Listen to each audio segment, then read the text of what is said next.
मैं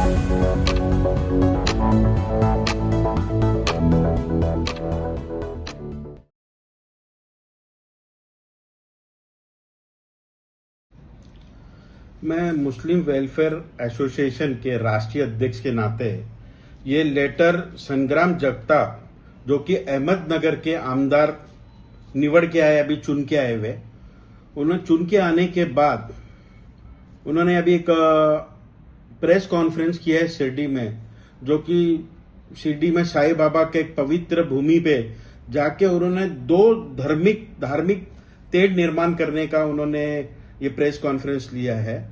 उन्होंने ये कहा है कि जो दरगाह है शिरडी में, उसका पैसा कहाँ जाता है, कहाँ हिसाब लेना है। तो ये सालों से शिरडी के जो रहीवासी लोग हैं, जहाँ के वहाँ के स्थानिक लोग हैं, उन लोग भाईचारा में उन्होंने शिरडी के साईं बाबा की जो उनकी जिंदगी में लोगों को बोलना था, जो उन्होंने सीख देखी गई है, सबका मालिक एक, उस पे वो जो जगह है वो उस बात पे चलता है कि सबका मालिक एक, यानी सारा धर्म एक। वहां पर जाके इन्होंने हिंदू मुसलमान करने का जो प्रेस कॉन्फ्रेंस किया है, वो देखते हुए बड़ी दुख हुई है। दुख इसलिए हुई है कि उन्होंने राष्ट्रवादी कांग्रेस पार्टी का जो गले का जो गमछा था, उसको अचानक से उतार दिया। उतारते हुए भगवा गमछा उन्होंने पहन लिया।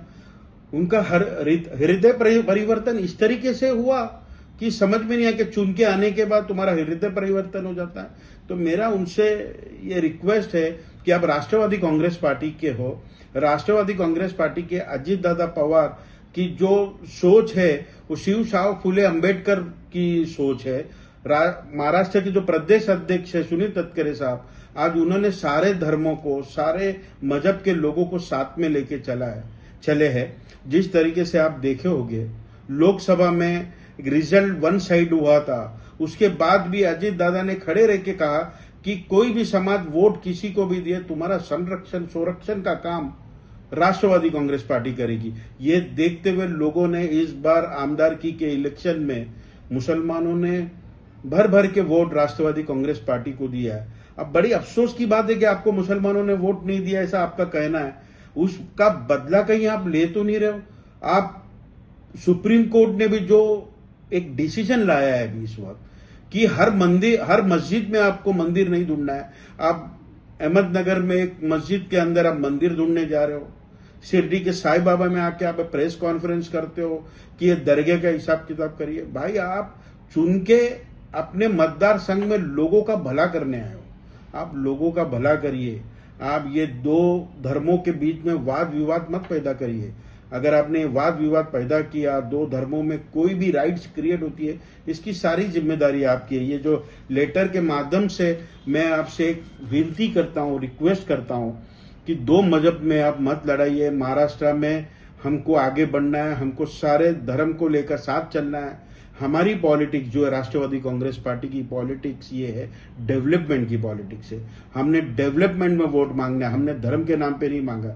आपका हृदय परिवर्तन जो हुआ है, जो गमछा अपने राष्ट्रवादी का हटा के भगवाधारी जो किया है, तो इस तरीके से मैं समझ सकता हूं कहीं ना कहीं आपको मंत्रिमंडल में स्थान, एक जगह नहीं मिलने की वजह से आप नाराज दिख रहे हो। लेकिन इस तरीके से आपको मंत्रिमंडल में जगह नहीं मिलेगी। आपको लोगों के बीच जाना होगा। जिस लोगों ने आपको वोट नहीं दिया है उनको जीतना होगा। जिस तरीके से रायगढ़ में सुनील तटकरे साहब ने वो लोगों को जीता, जिस तरीके अजीत दादा पवार ने बारामती में जीता, जो रिकॉर्ड मार्जिन से जीते, हर मुसलमानों ने उनको वोट दिया है। तो एक धर्म का आदमी अगर आपको वोट नहीं देता है तो बदले की राजनीति ना करिए। आप उनको अपने साथ संभालिए, आप अपनी लीडरशिप दिखाइए, उनको समझाइए कि आपकी लीडरशिप क्वालिटी क्या है। आप उनके गरीबी में जाइए, उनके गरीबी में झांकिए, उनका भला करिए समाज का, तभी आप लीडर बन पाएंगे। इस तरीके से आपको मंत्रिमंडल नहीं मिलेगा। बड़ी अफसोस की बात है संग्राम जगताप जी, जिस पार्टी को आप रिप्रेजेंट कर रहे हो उसके विचारधारा से जा रहे हो।